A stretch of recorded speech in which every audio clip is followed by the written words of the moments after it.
Sestre, pomaže Bog, dobro večer. Drago mi je da se vidimo, drago mi je da ste došli da pričamo o ovoj temi o kojoj pričamo već 3 godine, makar ja. Večeras ću imati i sagovornike, hvala Bogu, eto nisam usamljena. Tu je Dragiša Zekić, predstavnik pacijenata i predstavnik udruženja Hepatitis Hilfe. I doći će i Miloš Simić, predstavnik udruženja IRKA, negde se zaplao na slavi i znate već kako funkcionišu ovi naši prevozi i ovaj naš grad. Doći će čovjek u nekom trenutku, ali da bi ispoštovali vaše vreme, mi ćemo krenuti pre toga. Naziv tribine je sloboda izbora.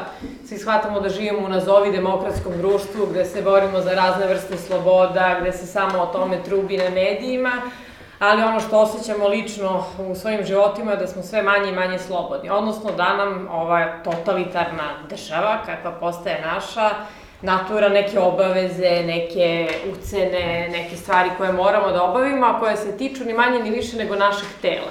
Dakle, to više nisu obaveze da morate da platite račun za struju ili da platite porez državi, već su obaveze da vi morate da primite nešto u svoje telo i da morate svoje dete da vodite na neku intervenciju, a u budućnosti i sami sebe, obzirom da se svi ti zakoni polako pomeraju i ka granicama za starije stanovništvo.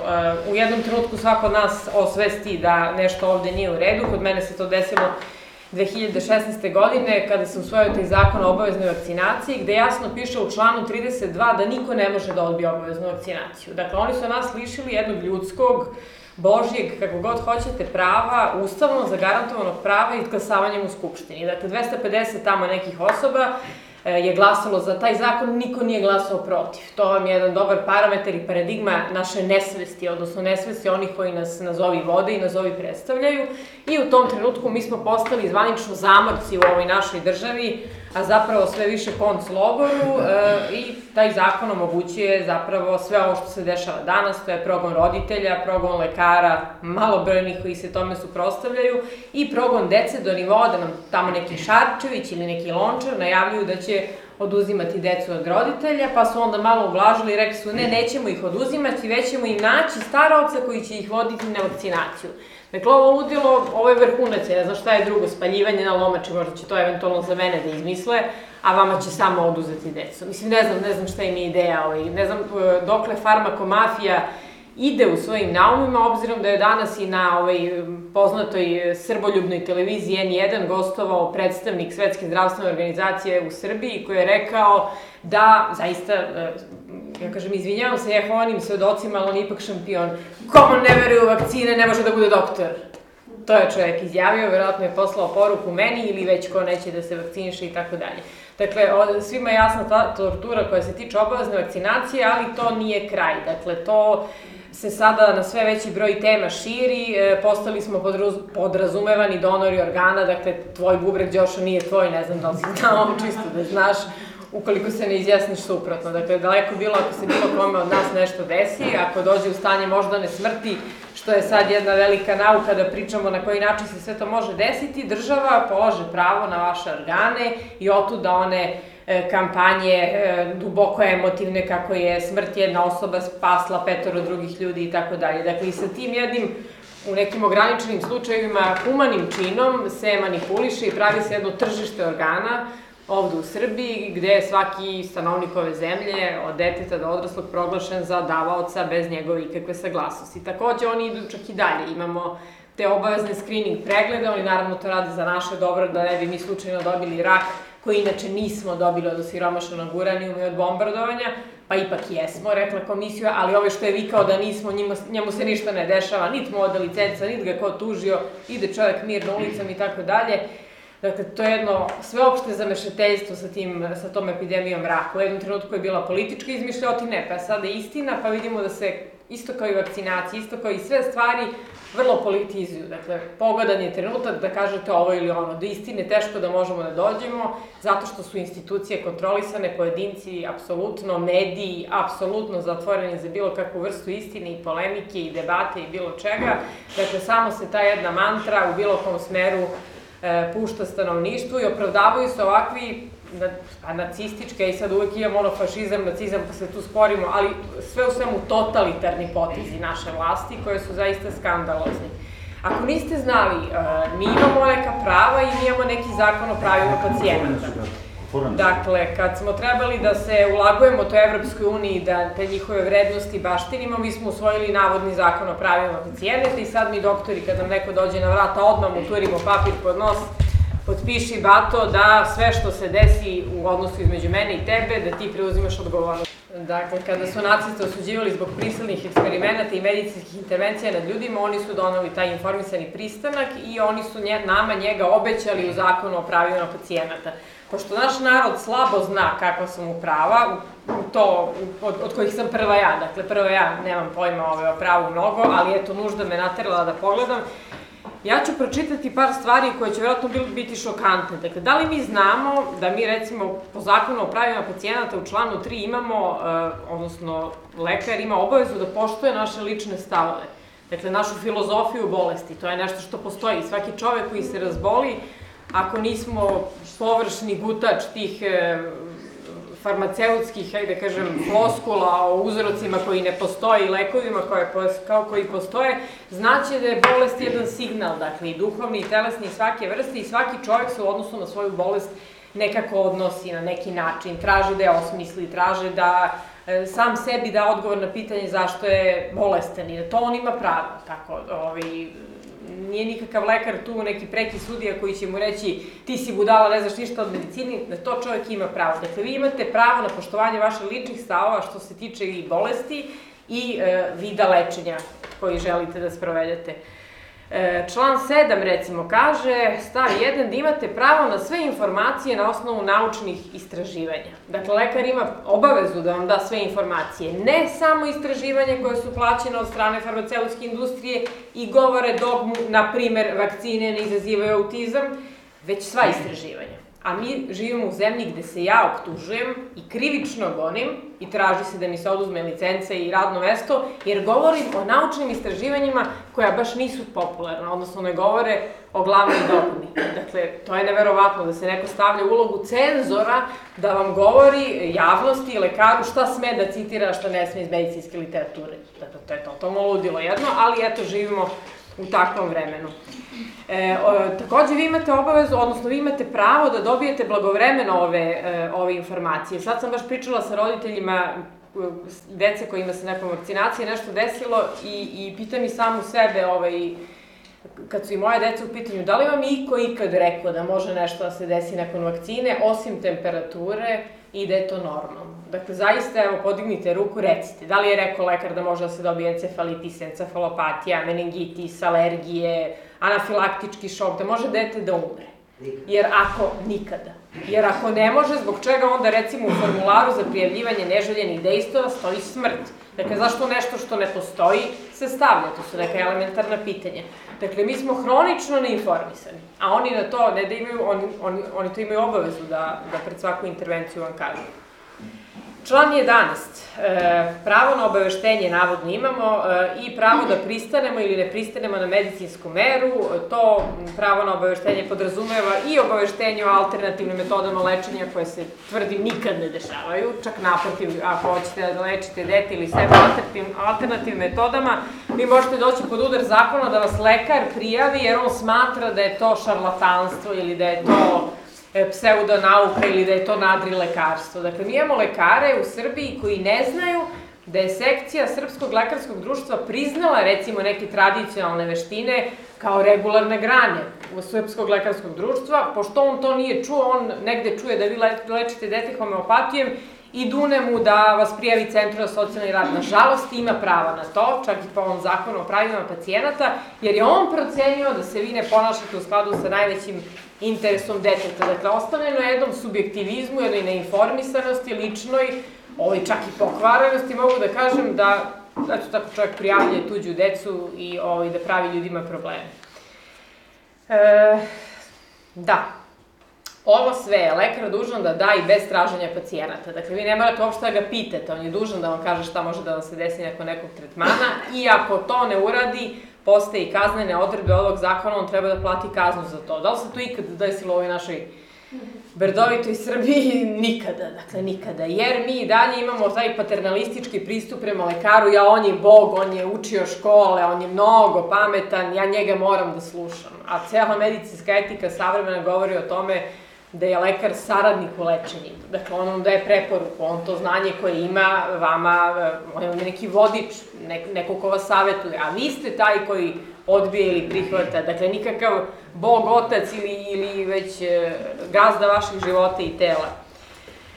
Pravo na drugo stručno mišljenje, pravo na pristanak, da, član 15, dakle, vi imate pravo na pristanak ili nepristanak sem u jednom slučaju, kaže, osim kada to direktno ugrožava druga lica. Ja ću se osvrnuti na ovu vakcinaciju koja je sad aktuelna, dakle, nevakcinisano dete ili čovjek direktno ne ugrožava nikog, jer nevakcinisan ne znači biti bolestan. Direktno ugrožavanje se dešava od strane osobe koja je akutno bolesna i koja akutno širi bolest. To da je vakcinisan čovjek nije, to može biti čak i vakcinisan. Dakle, dolazimo do jedne zamene teza koja je široko rasprostranjena u medijima, do nivoa da vas sad ljudi zaobilaze ako imate nevakcinisano dete ili neće da se druže s vama i ostale ludosti. Dakle, mračni, kako su ga zvali, mračni srednji vek. Ili već šta. Naravno, član 15 nam kaže da se bez pristanka ne sme preduzeti nikakva mera, evo vidimo, osim ako Šarčević ne uleti da vam dete otme, onda može da se bez pristanka preduzme mera. Ono što hoću da kažem je da je taj zakon koji su doneli, jedan izlobiran zakon od strane farmaceutske industrije, da je protivan Ustavu, protivan poveljama, svim živim o ljudskim pravima, konvencije o ljudskim pravima biomedicini, protivan i ovom samom zakonu, i porodičnom zakonu, i mnogim drugim zakonima. Dakle, oni su doneli jedno čudovište, monstrum zakon, na osnovu koga idu do te mere da prete ljudima oduzimanjem dece. Dakle, to je skandal na skandalima. Ja se čudim kako se veći broj ljudi svih vrsta, ne samo lekara, kojih nema nigde, ne uključuje u ovo jedno bezakonje, apsolutno. Inače, kad smo kod vakcinacije, to je invazivna mera, dakle nešto vam se ubacuje u telo, to nije stavljanje kreme protiv bora oko očiju kao prevencija, pa možemo da stavimo i ne možemo, to ulazi u telo, to je invazivna mera i po ovom zakonu koji se ne poštuje, neophodan je pismeni pristanak pacijenta ili zakonskog zastupnika. Dakle, vi morate za svoje dete da potpišete lekaru da na to pristajete, a vidite... Nikad se ne potpisuje, Nikad se ništa ne radi, ali to je zato što ne funkcioniše uopšte pravni sistem, a medicinsko pravo je nepoznanica bilo kome, niko se njime ni ne bavi u Srbiji nešto preterano.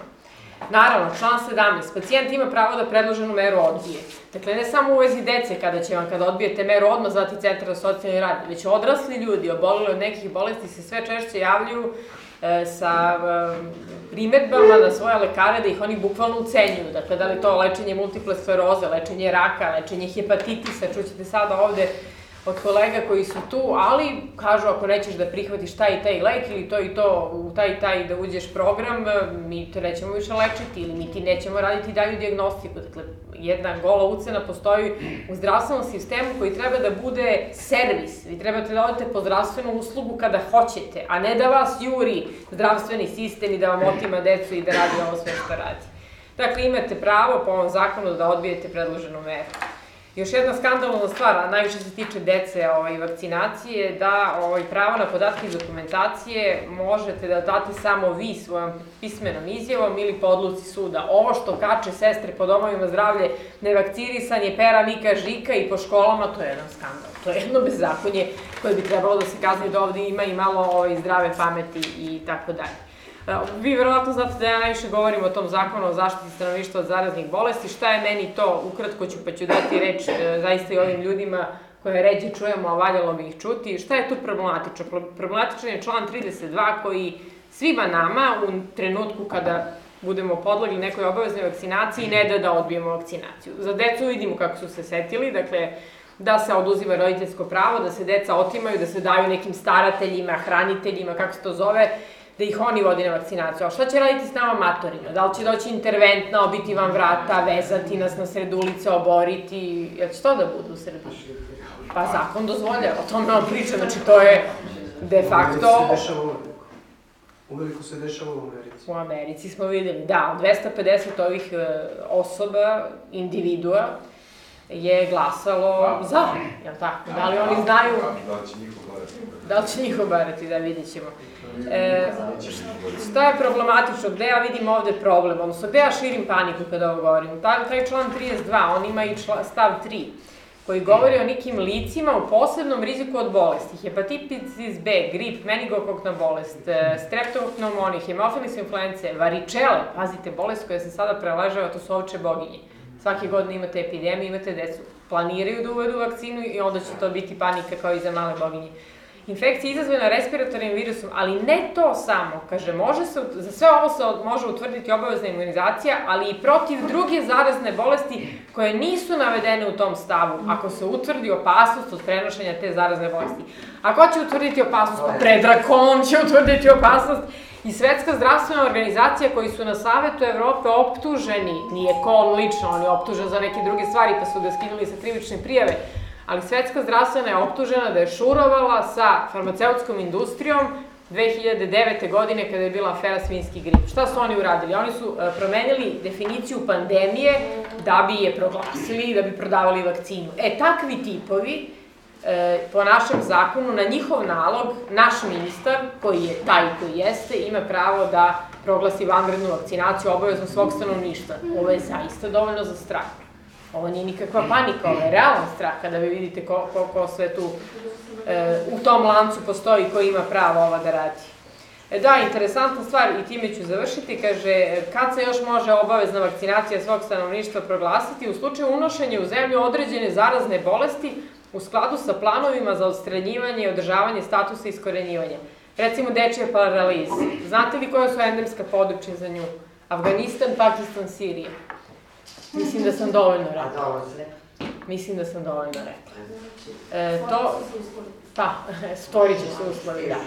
Tako da, donošenje ovog zakona viđem kao jednu predigru za ostvarivanje jednog scenarija Variole Vere, koga se seća, ja ga se ne sećam, nisam bila tu prisutna, ali ljudi koji ima određene godine se sećaju što je se tad dešavalo, otvara se prostor za ponovnu, po potrebi, reprizu tog scenarija, koji se opet desio samo u Jugoslaviji tadašnje. Taj neki hadžija išao je, kroz to zemalja je prošao, ali se samo ovo sprovodilo u Jugoslaviji i samo se ovde on zapatio da se razboli i tako dalje, i tako dalje. Ja ću sam završiti, ja 5 puta završavam, ali evo sad stvarno završavam. Ovo što oni rade zaista je daleko od svake struke, etike, prava, pa čak i zdravog razuma. Oni tu duhovnu komponentu slobodne volje koju apsolutno negiraju u čoveku ovim prisilnim zakonima, mislim, mogu samo da dovedu prvo do jednog opšte narodnog bunta, a drugo, to nam govori sve kako oni nas gledaju, dakle kao životinje. Još je Karl Jaspers rekao, čovek se ne leči onako kako se leče životinje. Ne možete vi psihoneuroimunologiju, duhovnu komponentu negirati. Pobogu, da li iko normalan misli da nešto može biti za vas lekovito ako vam daju na silu? Dakle, da li će to medicinska struka ikad shvatiti, ne znam, ali eto, moje je da se borim da to dođe do svih i eto, u to ime i radimo ovo što radimo. Ja bih sad dala reč i mojim kolegama da vidite kako ljudi u Srbiji, bolesnici od određenih bolesti, prolaze kada pokušaju da se leče sa nečim što im pomaže, a što ne aminuje farmaceutska industrija. Pa, hoćemo prvo Dragiša Zekić, dakle, predsednik udruženja Hepatitis Health. Evo i volim. Se zahvalim na početku svim ljudima koji su došli ovde da čuju ono što ćemo mi reći večeras i da kažem prvo da sam ja pacijent koji je više od 30 godina živeo sa virusnim hepatitisom C i da sam se na kraju pre 3 godine izlečio, bukvalno sam, znači nije mi izlečila država, nego sam sam otišao, tačnije moja ćerka otišla u Indiju i kupila generički lek kojim sam se izlečio sam, eto. Država je ta koja ništa nije preduzela i jednostavno nisam želeo da umrem, nego sam se odlučio na taj, da kažem, poslednji očajnički korak i da krenem samo izlečenje i naravno uspeo sam. Ali šta je poenta? Htio sam da kažem prvo ovde da se ovde radi o jednoj potpuno, da kažemo, klasičnoj zameni teza. Evo, morat ću da se dotaknem na početku samo doktorke Jovane, bit ću kratak. Doktorka Jovana je optužena za širenje panike, zašto si još optužena? Nered. I tako dalje. Sad ovo je klasična zamena teza, spiljovanje i tako dalje. Ovako, svako, znači, ima pravo na slobodu govora.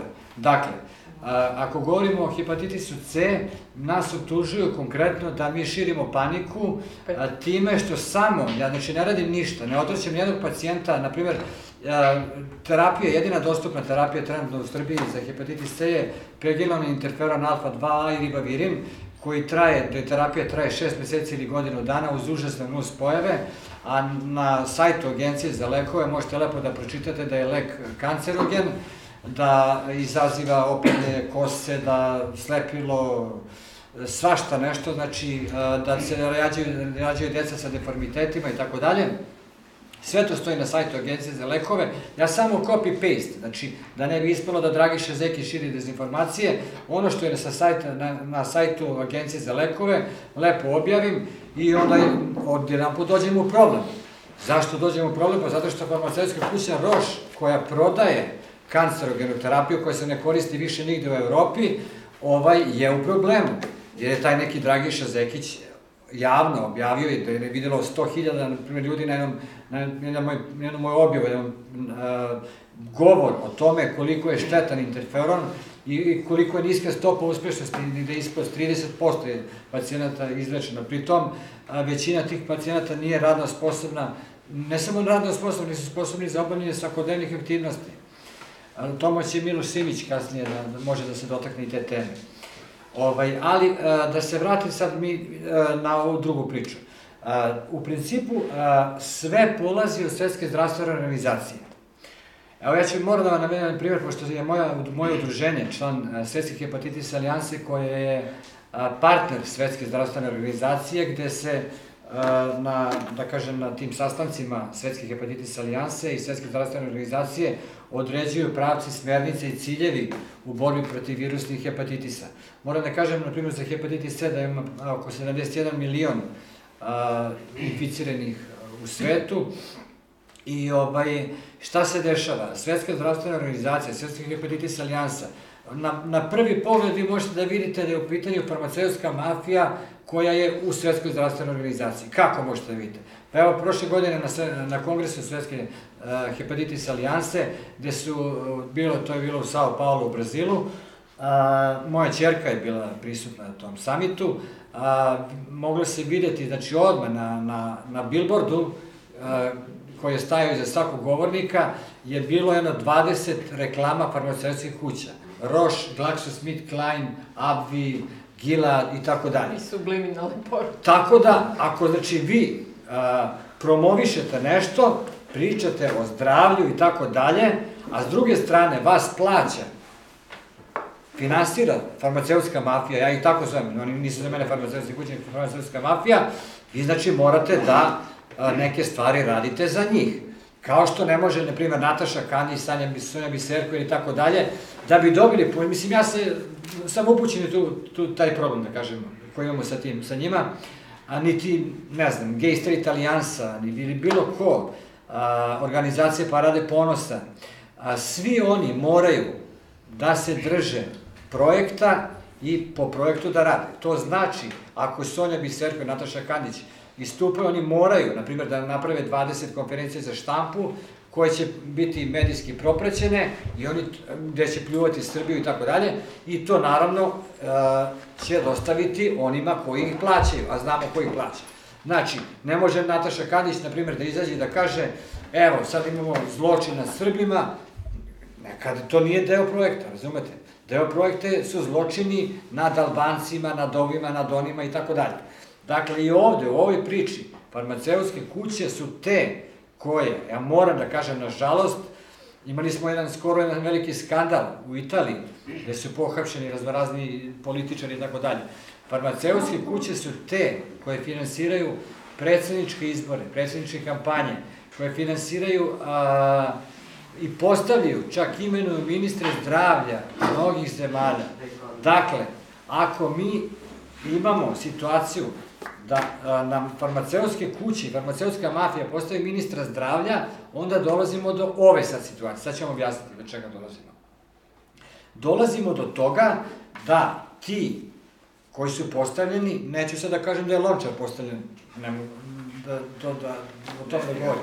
Pričam generalno, molim? Njega je postavio Zemunski klan. Dobro, on je iz druge.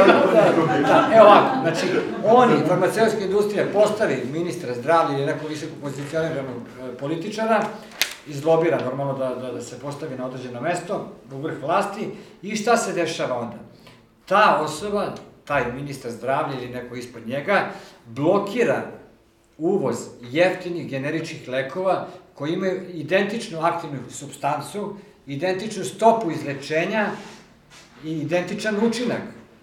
A s druge strane, i to čak zabranjuju i uvoz leka, znači vi ne možete ni da kupite taj lek, što je apsurd.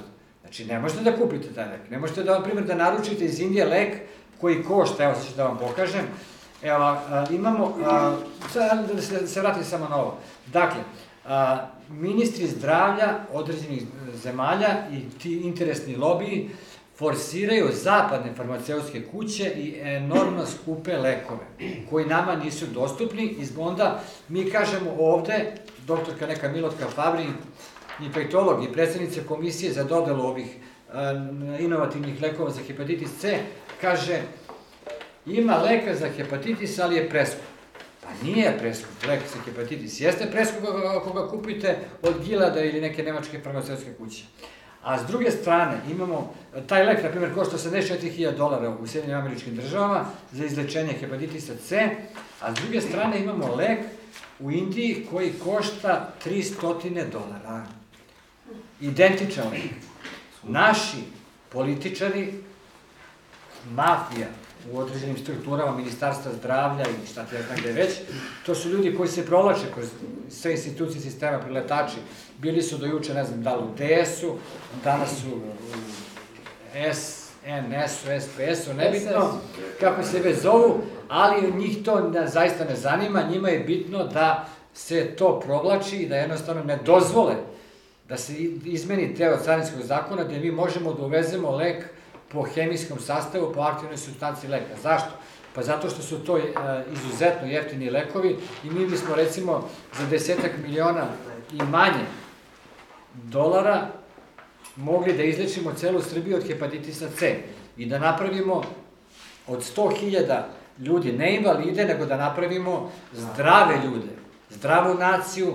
Imamo mnogo majki koje imaju inficirano decu, imamo mnogo trudnica, da kažem žena koje bi zatrudnile i imale decu, žele da imaju decu, ali ne mogu da imaju hepatitis C. S druge strane, država ih ubija time što im ne dozvoljava da, prvo ne da lek jer nema, pošto je kao skup lek, je skup, tačno, ali onda ih pusti da uvezu lek iz Indije za $300. Svako će se znaći za $300. Međutim, ne. Carinski zakon u Srbiji je jasan, nema slobodno, nije dozvoljen slobodan uvoz leka za ličnu upotrebu. Nama ljudi umiru masovno, znači, ova nacija je bolesna i onda mi govorimo o nekoj epidemiji, širenju panike i tako dalje. Ko širi ovde paniku? Doktorka Jovana? Ne. Je li ona meni nešto, izvini, molim te, ali ne znam ja, kako ti paniku širiš? Stvarno, meni paniku širaju i protiv javnog zdravlja rade ministar zdravlja Zlatibor Lončar, Ferenc Vicko, mislim državni sekretar u Ministarstvu zdravlja i ta ekipa. Oni rade protiv javnog zdravlja. Ne mi samo govorimo činjenice. Je li nešto ona slagala? Nije. Je sam ja nešto slagao? Nisam. Evo, Gruzija, na primer, sad ću vam dati primer. Primer država gde korupcija postoji u svakoj državi. To je evidentno, to nije sporno. Ali ako i malo država misli o svojim ljudima, o svom stanovništvu, oni će da urade sledeće. Sad ću vam pokazati na primjeru Gruzije kako se... Evo Hrvatska. U Hrvatskoj se neće dozvoliti da nijedan pacijent dospe u stadijum ciroze, a da pre toga ne dobije terapiju. Dakle, svaki pacijent sa fibrozom 3 dobija novu direktno delujuću antivirusnu terapiju, biva izlečen i biva radno sposoban. To nije samo zdravstveno pitanje, to je pitanje opstanka nacije, naroda, pitanje, ekonomsko pitanje. Koliko košta transplantacija jetre? 100.000 evra. Sa 100.000 evra mi možemo da kupimo 3.000 terapije i da izlečimo 3.000 ljudi. Ali naravno, to nije u interesu ministru zdravlja, nije u interesu farmakomafiji, ne državi, pojedincima, ne možemo sad državu, kao državu da... Ovdje mi targetiramo pojedince. Evo vidite šta je Gruzija uradila. Gruzija je izlečila skoro 98% stanovništva od virusnih hepatitisa. Gruzija, za koju mnogi nisu ni čuli, ne znaju gde se nalazi. Šta je ta Gruzija? Ti znaš šta je Gruzija? Čulo si za Gruziju, ali blag je, to misliš da je neka banana država, divljačka država, Gruzija. Šta je Gruzija uradila? Ali nije bilo kriminala i korupcije. Gruzija je uspela jer znači od 2015. do 2018. skoro 98% pacijenata. Znači, oko njih je bilo 5% od ukupnog stanovništva inficiranih hepatitisom C. Oni su za samo 3 godine testirali 150.000 ljudi od 3,7 miliona stanovnika koliko imaju. Uspešnost izlečenja preko 98%, a mi naše pacijente lečimo sa lekovima gde je uspešnost ispod 30%. Pritom, farmaceutskoj kući Roš plaćamo skoro identičnu cenu kao i za ove nove lekove gde je uspešnost izlečenja 98%. Kad odete kod lekara, on vam neće ponuditi ovaj lek, generički, jer on je zabranjen njegov uvoz, nego će vas gurnuti na peginon interferon alfa 2A ili bavirin, koji je kancerogen. Meni nije jasno, ako je lek kancerogen, ako dovodi do slepila, do smrti, do milion stvari, do opadanja kosti, znači simptomi su kao kod hemoterapije, onda, znači vi ste ti koji radite protiv javnog zdravlja, ne mi, ne ja Jovana ili Miro Simić. Dakle, te ljudi bi trebalo goniti krivično i pred njima prisjeti krivične prijeve. Ja se nadam, Jovana, da ćemo mi protiv nekih ljudi podati krivične prijeve uskoro. Evo, sutra krećemo. Mislim, zaista bi bio red. Drugo, evo imamo ovde, ovo je moja pritužba, što se tiče diskriminacije, ko sme u školu, ko ne sme, ko sme da oduzima, šta sme da oduzima i tako dalje. Evo, ovo je, pošto sam ja radio na nekom državnom projektu situacionalno testiranje diskriminacije po osnovu zdravstvenog statusa. Za poverenicu za ravnopravnost u to vreme bila Nevena Petrušić. Evo, ovo je njeno stručno mišljenje, da kažem stručno, njeno mišljenje i odgovor stručno, da kažemo, na moju pritužbu. Šta se radilo? Pravila se jedna situacija u salonima lepote, gde smo odlazili, zakazivali termine, i bivali, naravno zakažene se termin, pedikir, manikir, nebitno šta od toga. Nakon toga se pravi situacija gde može da dođe do akta diskriminacije, kažete tamo da, jer nije problem, imamo hepatitis C i onda dolazimo do toga da kažu da oni nisu stručni, da im sterilizatori ne rade, da gazda nije tu, da i tako dalje, pa smo mi to lepo sve to skupili i poslali pritužbe te poverenice. Ali da se nadovežem na Jovanu, evo ovako, mi imamo jasno definisan zakon o zabrani diskriminacije. Dakle, ne može niko da oduzima decu, ne može niko da ne upisuje decu u školu zato što nisu vakcinisane. Ne može niko da ne upiše dete u obdanište zato što je dete klempavo, zato što je dete, ne znam, ima poremećaj bilo kakav i tako dalje. Evo ovako šta kaže, ovo je izveštaj poverenice za ravnopravnost, evo, Republika Srbije. Molim? Evo ovako, datum je 3. mart 2015. godine, relativno shodno. Evo ovako, znači ovo je napisala poverenica Vlade Srbije. Evropska konvencija za zaštitu ljudskih prava i osnovnih sloboda iz 1950. godine odredbama član 14 zabranjuje diskriminaciju, odnosno propisuje da se uživanje prava i sloboda predviđenih u ovoj konvenciji obezbeđuje bez diskriminacije po bilo kom osnovu kao što su pol, rasa, boja kože, jezik, veroispovest, političko ili drugo mišljenje. Jeste, tebe govore što misliš. Nacionalno ili socijalno poreklo, veze sa nekom nacionalnom manjinom, imovno stanje, rođenje ili drugi status. Komisija za ljudskih prava Ujedinjenih nacija odredila je 1996. godine da se u definiciji zabrane diskriminacije izraz ili po drugom osnovu kojim se pravno određuje da je diskriminacija zabranjena odnosi i na zdravstveno stanje. Dakle, ne možete nikoga diskriminisati po osnovu zdravstvenog stanja i to stoji u našem antidiskriminacionom zakonu i Ustavu Republike Srbije.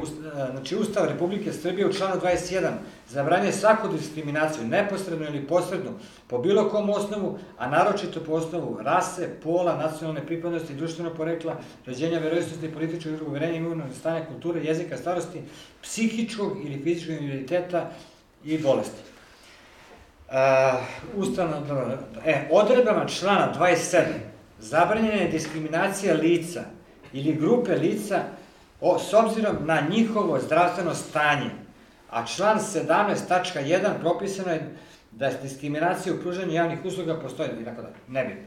Dakle, ovde jasno stoji da ne može da se niko, ako ko zna da čita i da razume, ne može niko biti uskraćeno pravo na upis u školu, na fakultet, u predškolsku ustanovu, ako je bolestan, znači to je diskriminacija po osnovu zdravstvenog statusa.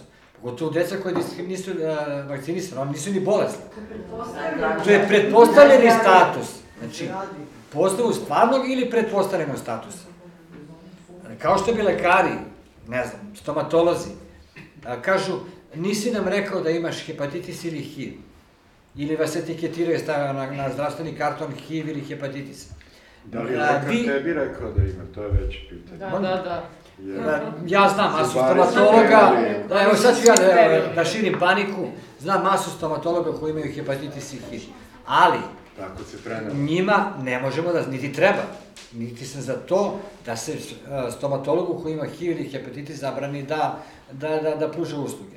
Niti možemo dozvoliti situaciju da neko koji ima HIV, pacijent ili hepatitis, da mu bude odbijena pruženje zdravstvene usluge. A takve slučajeve imamo. Dakle, svaki stomatolog, ginekolog, bilo ko radi sa pacijentima, gde može doći do direktnog kontakta krv na krv, je dužan, ne znam ko je to sad rekao pametno da kažem, mora da postupa u skladu sa stvarnim ili pretpostavljenim statusom zdravstvenim, jer nikom na čelu ne piše da li ima HIV ili hepatitis ili neku drugu bolest. Tek, na primjer, svaki 12. pacijent zna za svoj hepatitis status i to je činjenica. Dakle, niko u Srbiji po zakonu, znači ne može biti, jednostavno ne može biti uskraćeno i zbog toga ćemo, ja i Jovana, sigurno podneti pritužbe Poverenici za ravnopravnost, jer je ovo flagrantno kršenje ljudskih prava Ustava Republike Srbije, pročitao sam i antidiskriminacionog zakona. Evo, sad da se dotaknem ovog epidemije, ne znam, širenja panike i tako dalje. Ko širi paniku ovde sad? Ja stvarno ne znam. Ko radi protiv javnog zdravlja građana Republike Srbije? Protiv javnog zdravlja građana Republike Srbije rade oni koji ne dozvoljavaju, to jest ne leče pacijente. Mi u Srbiji, prema nezvaničnim statistikama, na primer, imamo oko 100.000 hepatitis C inficiranih, pri tom imamo svega 2 do 3.000 testiranja godišnje. Kako ćemo mi da utvrdimo koliko je inficiranih u Srbiji, ako nema organizovanje kampanje testiranja? Dakle, oni, evo Gruzija, koliko smo pročitali, imala 130-150.000 za 4 godine testiranih. Strašna je situacija gde ćemo, bojim se, ova nacija otići tamo gde niko ne želi. Evo ovako, proglašava se epidemija boginja. Koliko smo imali slučajeva boginja? Pa odakativnom procenom njihovim 6.000, a potvrđeno po oblaku 2,5, oko 2.500, dakle, ali u vakcinalnoj eri, da biste vi potvrdili da je nešto slučaj malih boginja, vi morate to potvrditi serološki, jer mnoge bolesti liče na male boginje. Dakle, oni imaju 6.000 u onoj panici, dakle, kogod je došao kod lekara i počešao se i rekao imam nešto crveno, bio je prijavljen kao... Ne se zna koliko ljudi umrlo? Mislim 15. 15, evo ovako, imamo par hiljada, daj da kažemo po njihovim statistikama sad... Sigurno 2,5, ovo ostalo je sve moglo da bude... 2,5 hiljade. Produkt panike. Proglašava se epidemija boginja. Koliko smo imali obolelih i umrlih od onog svinjskog gripa? Tičih gripa. Ne mogu da se setim toga. Obolelih je bilo u toj godini od gripova raznih vrsta pa 100, 200, 300 hiljada, recimo obolelo je bilo. I za istu epidemiju gripa bude 100.000 ili... U Srbiji? Da. Od svinjskog gripa? Da. A koliko je umrlo ljudi? Nešto kao i od ovog običnog. Možda malo više. A recimo na godišnje imamo, sad me pitaš, trebala sam da se spremim s podacima tačnim, 30-ak ljudi godišnje umre od gripa. Ok, evo ovako, imamo situaciju da je dr. Jovana Stojković optužena za širenje panike, da hoće da oduzmu licencu, da je krivični postupak protiv tebe kako se vodi. Pa znaš šta, prijava ovih zabrinutih građana koji su zapravo astroturferi i farmaceutske mafije, to je posebna tema koju ćemo obrediti. Ne, samo da kažem. Koju još tužilaštvo nije podiglo, ali verovatno... Ti širiš paniku, imamo epidemiju, istinu, paniku po njima, naravno, istinu po nama. Oni proglašavaju epidemiju boginja, umire 200-300 ljudi. 15 ljudi. Inače, svake godine od drugih zaraznih bolesti između 200 i 300 ljudi. Ajde, više, završit ću priču sa ovim. Mi imamo 100.000 obolelih od hepatitisa C, inficiranih ljudi. Imamo sigurno 100.000 obolelih od inficiranih sa hepatitisom B. I to nije dovoljno da ministar zdravlja sutra proglasi epidemiju virusnih hepatitisa i krene sa izradom strategije nacionalnog plana za eliminaciju, što su uradile mnoge druge zemlje. Dakle, ministre zdravlja, evo sad ti se obraćamo ovako javno, proglasi epidemiju. Ako smo mi krivi zbog ovoga što pričamo istinu, samo istinu, proglasi epidemiju virusnih hepatitisa u Srbiji, a nemojte da lažete narod da je, evo, po vašoj statistici, neko i 2017. umro jedan čovek samo od posljedice hepatitisa C, a ja ih znam bar 10 što su umrli. Dakle, pustite te vaše priče i vaše laži koje proturete preko, ne znam, Informera, Kurira i tako dalje, tih drugih, ne znam, nebitno. Generalno, lažete, dok vam narod umire. To više neće moći, bar dok smo doktorka Jovana, ja i Miloš Simić tu.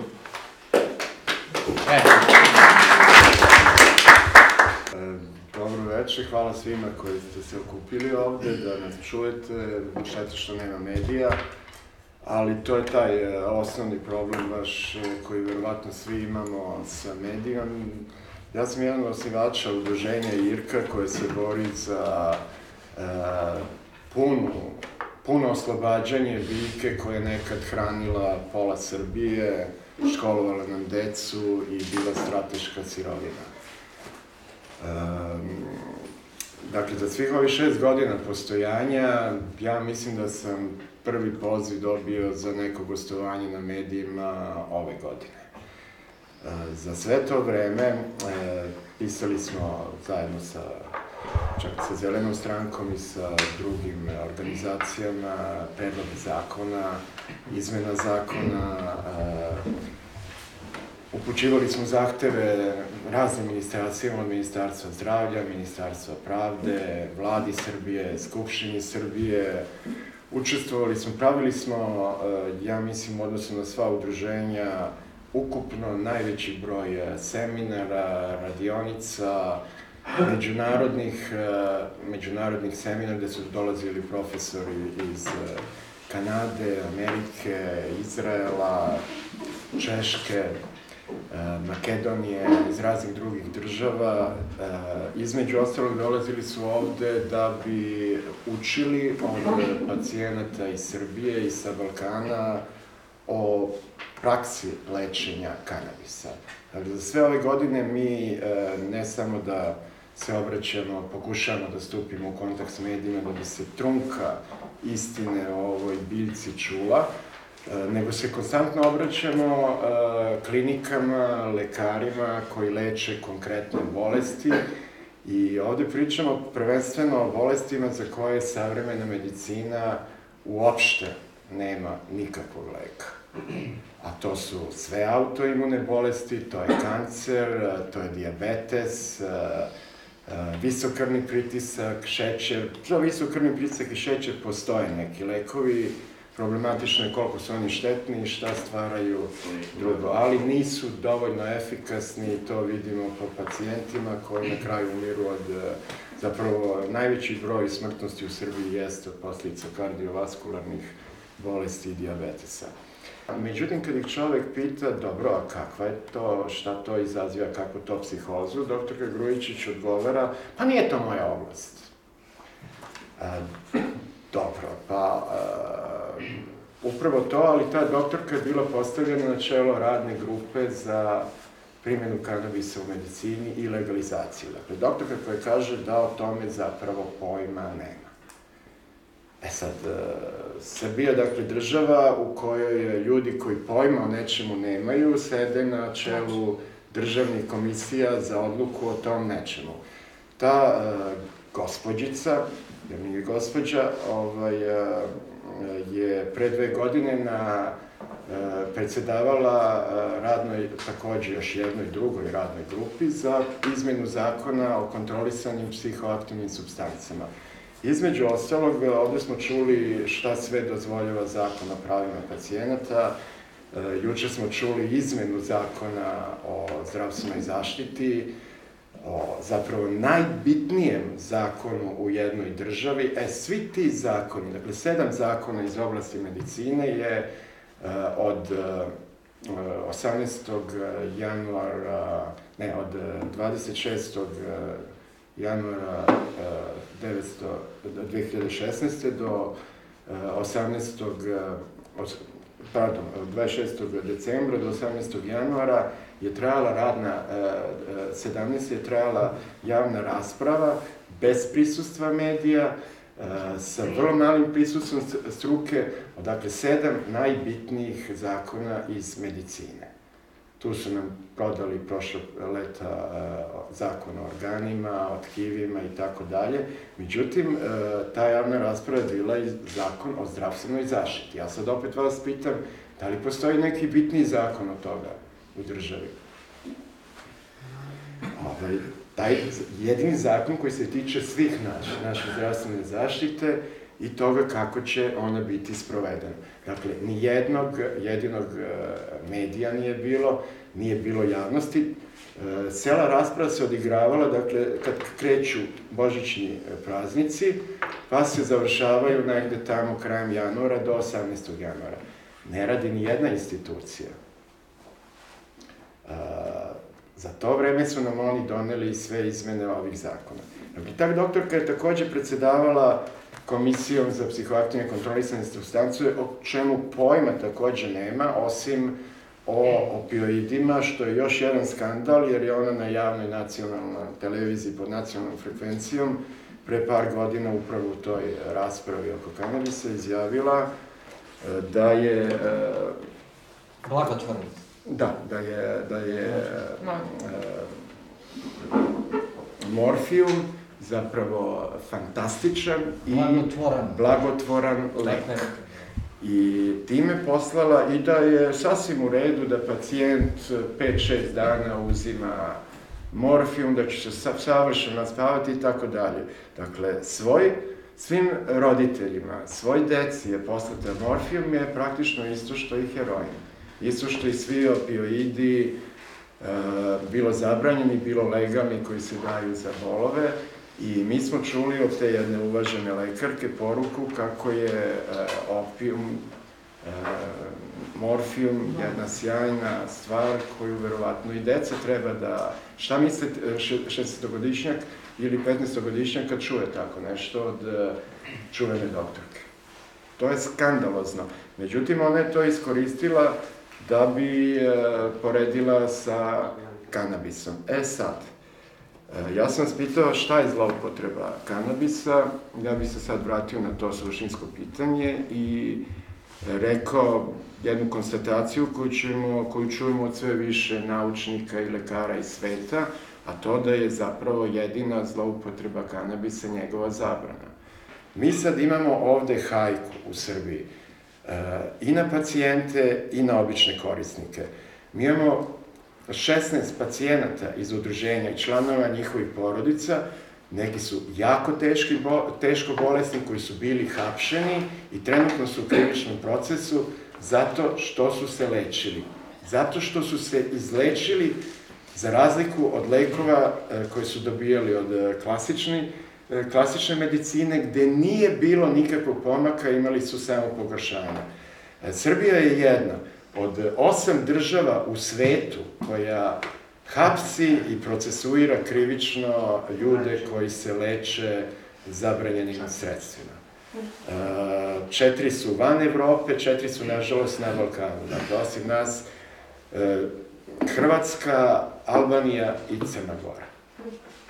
To su jedine evropske države gde se danas pacijenti hapse i gde pacijenti leže, samohrani otac leži u Sremskoj Mitrovici, on je iz Rume, samo zato što je posjedovao 28 grama kanabisa, bez ikakvog dela prodaje, bez ikakvog dela omogućavanja, bez ičega, samo za lično posjedovanje.